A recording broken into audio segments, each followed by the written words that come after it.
Welcome to part 2 of The Kingdom Within, addressing our practical framework. If you haven't watched part 1, I encourage you to start there as we establish the translation key, biblical foundation with Christ as prototype, and practical implementation principles for community, boundaries, provision, and crisis response. In this part, we address scientific and verification questions. Are we claiming literal quantum effects or using quantum language metaphorically? How can this framework be tested? What's the relationship between consciousness evolution and kingdom establishment? Let's address questions about how this framework relates to science and how we verify its truth. Quantum physics, literal or metaphorical? The question, are you claiming literal quantum effects or using quantum language metaphorically? Honestly, both. And we need to be clear about the distinction.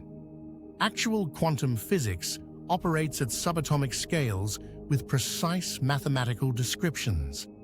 When we talk about quantum mass and quantum gravity in consciousness contexts, we're drawing analogies rather than claiming literal quantum mechanical effects. However, and this is important, the analogies may point to actual principles we don't yet fully understand scientifically.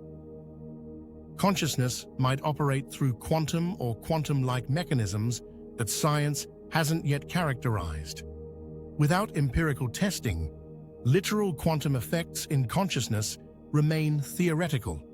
Joining simulation theory, string theory, and other frameworks, science continues exploring. Until we can test these ideas rigorously, they work metaphorically and potentially literally. The framework's truth doesn't depend on whether consciousness literally operates through quantum mechanics. The principles hold whether the underlying mechanism is quantum, informational, or something we haven't discovered yet. What matters is experiential verification. Does consciousness alignment produce the results we describe? That's testable through personal experience, even if the mechanism remains incompletely understood. Falsifiability and verification. The question, how can this framework be tested? Without clear criteria, isn't it unfalsifiable? Excellent question. Here's how we verify. Personal experience. Oh, taste and see that the Lord is good. Psalm 34:8. The framework is experientially verifiable. Try immediate presence, divine breath, consciousness alignment. Do you experience the peace we describe? Does your life improve? This is direct, subjective testing. Observable fruits. Wherefore by their fruits ye shall know them. Matthew 7:20. Does this framework produce good fruit in your life? Love, joy, peace, patience, kindness, goodness, faithfulness, gentleness, self-control. Galatians 22-23. Observable, verifiable outcomes. Community results. Do communities practicing these principles demonstrate superior outcomes? Better relationships, practical provision, effective problem-solving, sustainable living? These are measurable, comparable results. Consistency with Scripture. Does experience align with biblical truth? This provides external verification. If our experience contradicts clear biblical teaching, something needs adjustment. It's my assertion that these concepts, where aligned with biblical truth, become self-evident through experience and consistency the same way biblical truth does. If communities practicing these principles consistently experience the promised outcomes, that validates the framework.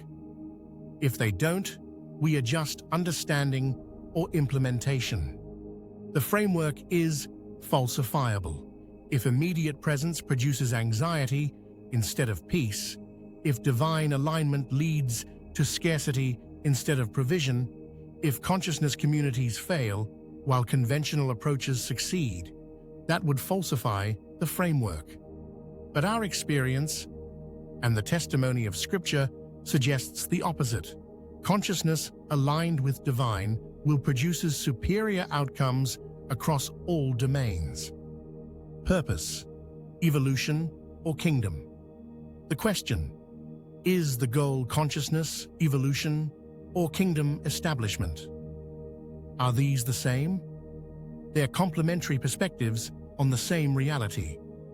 Consciousness evolution describes the process, moving from separation illusion toward unity with Source, from ego-based operation toward divine alignment, from third-dimensional limitation toward higher dimensional awareness.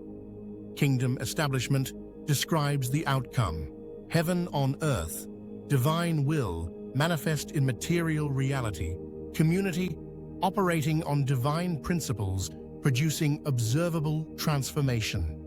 Thy kingdom come, thy will be done in earth as it is in heaven. Matthew 6:10. As consciousness evolves toward divine alignment, kingdom manifests through that aligned consciousness. They're not separate goals, but unified purpose. Individual consciousness evolution serves collective kingdom manifestation. Kingdom manifestation provides context for individual consciousness evolution. They're fractal expressions of the same divine intention, bringing creation back into harmony with Source. This concludes part 2 of The Kingdom Within, addressing our practical framework.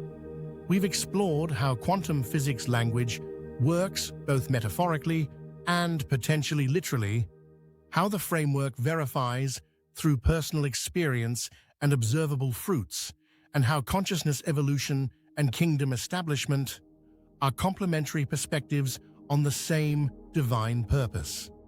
In part 3, we'll complete this examination by addressing individual application questions.